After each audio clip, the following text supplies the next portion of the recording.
इंसानी washing machine, नहाने में सुस्ती, अब मशीन नहलाएगी। जापान की एक साइंस कंपनी ने इंसानों को नहलाने वाली जदीद ह्यूमन वॉशिंग मशीन मुतारिफ करा दी है। ये मशीन आम गुस्ल से ज़्यादा एक स्पा जैसा तजुर्बा फराहम करती है, जिसमें गर्म पानी के जेट्स, झाग, हल्का मसाज और रिलैक्स करने वाली म्यूज़िक भी शामिल है। इस मशीन में शख्स लेटता है और दरवाज़ा बंद हो जाता है और चंद मिनट में सफाई के साथ साथ हल्का मसाज और म्यूज़िक से आराम भी मिलता है। मशीन के डिस्प्ले पर दिल की धड़कन और हार्ट रेट भी दिख जाती है।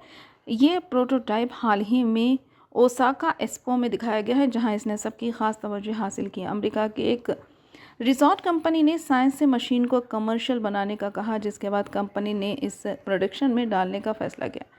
दिलचस्प बात यह है कि ये आइडिया नया नहीं, बल्कि ऐसी ही एक मशीन 1970 के ओसाका एक्सपो में दिखाई गई थी। ओसाका के एक होटल ने इसका पहला यूनिट खरीद लिया है और इसे अपने मेहमानों को खास स्पा सर्विस के तौर पर पेश करने की प्लानिंग है। जापान की बड़ी इलेक्ट्रॉनिक चीन या मादा डिंग रिटेल स्टोर भी इस मशीन को खरीदने वालों में शामिल है, ताकि ग्राहकों को अपनी तरफ खींचा जा सके। कंपनी ने कहा कि एक्सक्लूसिव रखने के लिए वो सिर्फ 50 यूनिट ही तैयार करेगी। मुकामी रिपोर्ट के मुताबिक इस मशीन की कीमत 60 मिलियन तकरीबन यानी कि 3.2 करोड़ रुपये रखी गई है।